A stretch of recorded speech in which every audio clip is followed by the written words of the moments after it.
Buenas tardes, profesor José Álvarez. Mi nombre es Víctor Eduardo González Pierno, sus alumnos de Saya. Espero que me recuerde. Yo fui la persona que lo llamó en estas noches, el día viernes por la noche, para hacerle saber que me encontraba en la ciudad de Maracaibo, en la ciudad de Maracaibo, estado Zulia, y tenía un examen el día siguiente, día sábado, y he tenido la oportunidad de realizar este video expositivo para sustituir, ¿verdad?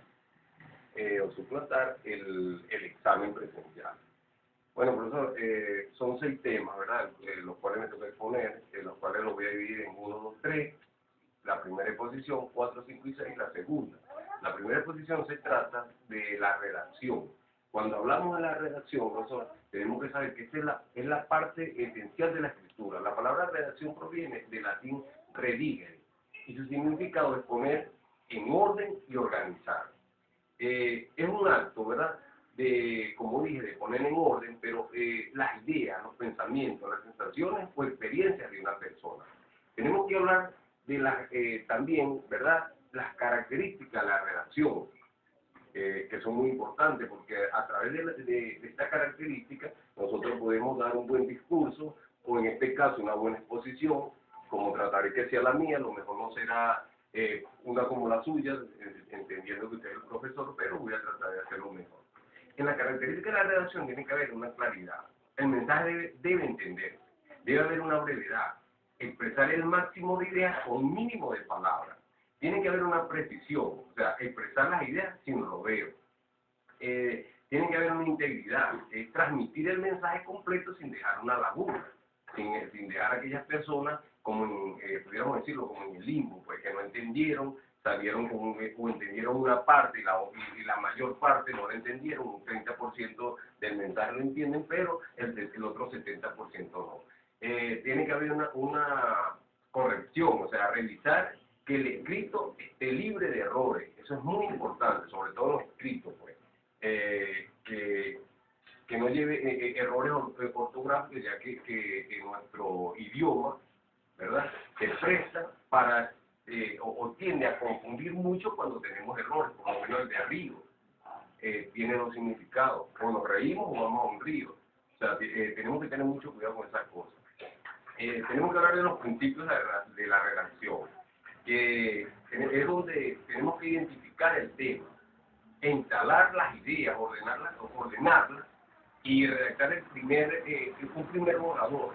Todo eso lo hacemos, ¿verdad?, con la intención de que aquel escrito lleve el mensaje va muy unido con las características antes mencionadas, ¿verdad? Cuando decimos que tiene que haber un borrador, ¿es para qué? Para tratar de eliminar eso mismo que acabamos de decir, o sea, los errores ortográficos, y organizar. Tenemos que organizar, cuando hablamos de organizar las ideas, es eso, o sea, que lleven una correlación del escrito, de aquel escrito. La redacción tiene una fase que tenemos que identificarla también por la importancia. Uno, la identificación del propósito del escrito, ¿verdad? 2, el análisis de la audiencia, que es muy importante, ¿verdad? Por lo menos en la universidad a la cual yo pertenezco, que la Fermento, he ido a muchas jornadas de oratoria, me ha gustado mucho, y vemos que se toma en cuenta mucho la audiencia. No debemos dejar que las personas que tengan en la parte posterior, la parte de atrás, se nos duerman. Entonces eso influye mucho. Esa es la segunda parte de la segunda fase de la redacción. La tercera, una definición de posibles epígrafes. O sea, son muy importantes también en ese caso. Cuarto, una escritura. Y tiene que haber una escritura y una estructuración del texto, un poquito más de lo que hemos hablado por allá. 5, tiene que haber una revisión, corrección, como lo dije, es muy importante. Nos encontramos en la parte de arriba con un borrador, que es muy bueno hacerlo. También tenemos que hablar de las reglas generales sobre la redacción. Esta se la voy a nombrar, son nueve reglas muy importantes, y se la voy a nombrar rapidito, una por una. 1, ser dueño del contenido, o sea, tenemos que ser dueños, señor, del tema, y tener un dominio del tema el cual vamos a exponer. 2, tenemos que diseñar un esquema del tema. 3, redactar un párrafo. 4, se pueden escribir los artículos. O sea, este es uno, todos son importantes, pero este es uno que la gente odie, o omita o ignore esta parte, que el cuarto es muy importante. 5, hay que respetar la gramática hasta donde sea posible. Cuando hablamos de gramática, profesor, sabemos que es la parte lingüística de un determinado tema. Pues. 6, hay que estudiar el idioma. O sea, saber, hay palabras, ¿verdad?, que, como todos sabemos, en el caso mío, no soy un experto, a lo mejor como usted en este caso, pues, que tiene conocimiento de la materia cual domina, en cambio yo estoy estudiando, hay que saber el significado de cada palabra, o sea, de cada palabra de la cual vamos a hablar, y no necesariamente esa, no es de nosotros el español, pero hay palabras que nos las dicen o las escuchamos y no le sabemos el significado. Esa es la parte 6, hay que estudiar el idioma. 7, respeta los signos de puntuación, muy importante. Por lo menos, si estamos leyendo, no podemos, y encontramos un punto, no podemos seguir con la misma velocidad de la cual venimos. En ese caso tenemos que hacer una pausa, o una coma, una breve pausa también. O sea, para que el tema, ¿verdad?, el desarrollo, lleve un buen, o se transmita de buena manera al oyente. 8, hay que a las advertencias generales. 9, escucha la voz de la experiencia. Eso lo logramos, que logré investigar en internet. Cuando escuchamos la voz de la experiencia, no es que vamos a dejarnos llevar solamente por aquellas palabras escritas, ¿verdad?, que logramos encontrar a través de la investigación. No necesariamente. También podemos escuchar y ver la forma de cómo se desenvuelve o cómo se desarrolla un escrito. La gramática, que fue una de las partes que nombramos allá en la parte número 5, la gramática. Es la parte de la lingüística, como ya le dije, ¿verdad?, que estudia el conjunto de normas y principios que rige la lengua. Esa es la gramática. Tenemos que hablar, hay algo muy importante cuando hablamos de las clases de palabras. Ya más adelante voy a explicar un poquitico sobre eso. Las palabras se clasifican en morfosintácticas, que según su categoría sintáctica, son las que permiten, las que pertenecen, ¿verdad?, al léxico. O sea, son adjetivas, son adverbios, sustantivos o nombres de verbos. Tenemos las de la categoría funcional, que son aquellas determinantes en la conjunción de interjección. Todas tienen que, también tenemos que clasificarlas según la estructura interna.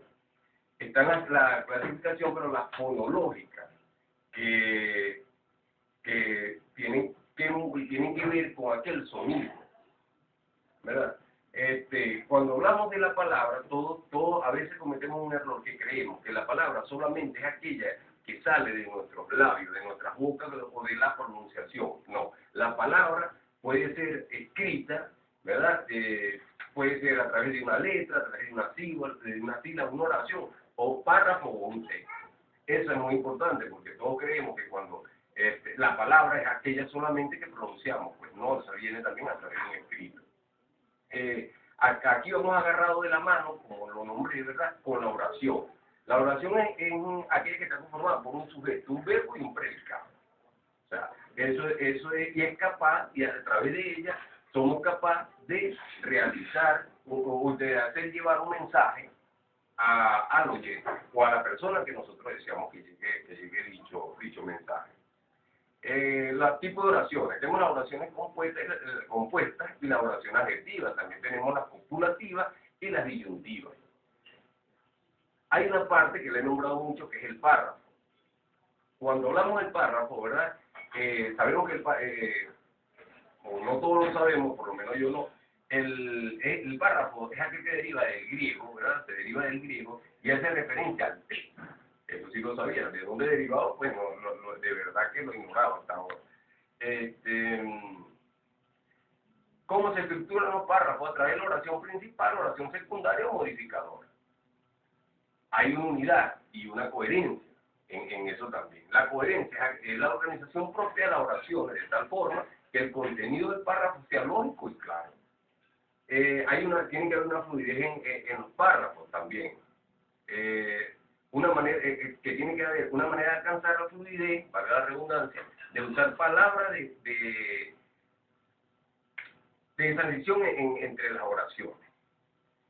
Cuando otra parte de la cual tenemos que hablar en la exposición es el uso correcto de los signos de puntuación. Los signos de puntuación, como ya se lo dije, son muy importantes, ¿verdad? Porque nos hacen tener una pausa adecuada cuando de verdad nos corresponde. No solamente o cuando nos cansamos o cuando no, sino que es para que aquel mensaje o aquella pronunciación lleve el sonido adecuado. O sea, pudiéramos decirlo de esa manera. La redacción jurídica, que es el tema importante para nosotros que estamos estudiando Derecho, ¿verdad? Y que en la abogacía es muy importante. La redacción jurídica no es más que poner en orden, en un caos de palabras y de ideas expresadas de forma escrita. Hay personas que nos llegan, ¿verdad? Mire, pasó esto, y nos cuentan y nos dicen, mire, la mujer mía, ¿no? Entonces, cuando pusiéramos la esposa o la cónyuge, o sea, esta es la parte de la redacción jurídica. Nosotros tenemos que saber escuchar, ¿verdad? Y ordenar las ideas que traen esas personas. Y para nosotros saber redactar, ¿verdad? Un escrito o saber expresarnos, ¿verdad? Delante de un juez o frente a un fiscal, como sea, tenemos que tener una buena redacción jurídica. ¿Para qué? Para hacer llevar, nosotros vamos a ser, en este caso, como un mediador de la palabra. Nos trae el cliente, en todo caso, nos trae una palabra vulgar y nosotros lo llevamos a lo científico. Y nosotros tenemos que llevarlo a lo científico, no llevar de una vez vulgar a un tribunal. Las características del lenguaje jurídico. Bueno, el lenguaje jurídico aparece constituido por una combinación de textos oficiales y formulaciones doctrinarias, que son tecnológicos. Es el vocabulario especializado propio que se maneja en cada área del saber científico. Esa es una. Las importancias que de la terminología jurídica, bueno, un poquito de lo que hablé ahorita. Es aquella que a través de una terminología, ¿verdad? De una terminología establecemos la información, pudiéramos decir, o la expresión de un contenido especializado. También tenemos la terminología técnica y científica.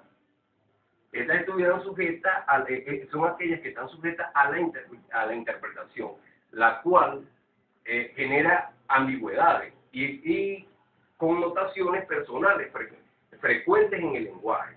O sea, esa es la terminología técnica y científica. Cuando hablamos del razonamiento jurídico, es aquello que a medida, ¿verdad? Pudiéramos decirlo, que a medida que nos adentramos en el derecho, percibimos que en cierto sentido podríamos catalogarlo como la ciencia de la motivación, de las conductas. Ahí es cuando hablamos del razonamiento jurídico. Hablamos de argumentos lógicos. Cuando hablamos de argumentos lógicos, ¿verdad? Podemos decir que es el conjunto de premisas, ¿verdad? De premisas seguidas por una conclusión. Un argumento puede ser sólido, cuálido y con premisas verdaderas, o ser persuasivo también, pudiéramos decirlo de alguna otra manera. Ejemplo, está lloviendo. Ahí estamos hablando de persuasivo, persuasivo. Estos son argumentos lógicos. Argumento convincente, decimos que un argumento convincente es cuando cumple las condiciones para ser llamado argumento. Es como redundante, redundante ahí la cuestión de los argumentos convincentes, pero la palabra lo compone porque son convincentes de verdad. Vicios de la argumentación. también llamados falsos razonamientos. Esto es muy importante. Y pudiéramos decirlo que son deficiencias o fallas que los respectivos argumentos presentados pueden tener, ya sea deliberada o accidental, también pudiéramos decirlo. La redacción del documento, ¿verdad? Cuando hablamos de redacción de documentos más usuales, los documentos más usados en la administración pública son el oficio y el memorando. Aquí es un poquito de lo que hablamos por allá, que son aquellos oficios que se dejan llevar a la oficina, al fiscal, o un memorando que sobre alguna norma, ¿verdad? O algo que se hace, que se le quiere dejar saber a la persona. Hay instituciones, ¿verdad?, que se delimitan al usar el oficio para su comunicación. Para el memorando, en todo caso, hablando del memorando, ¿verdad?, para la interna, este último, ¿verdad?, por ser un documento de vasta utilidad para algunas instituciones, mandan a imprimir formatos de memorando para facilitar su redacción. Esto es en cuanto al documento, pues al documento cuál es el que se tiene que llevar. Bueno, profesor, como le dije, mi nombre es Víctor Eduardo González Piedra. Espero que la exposición le haya gustado, y muchas gracias por la oportunidad que me dio de que haya hecho este video expositivo y no realizar el examen presencial, el cual se me iba a dificultar llegar. Le doy las gracias. Muy buenas tardes.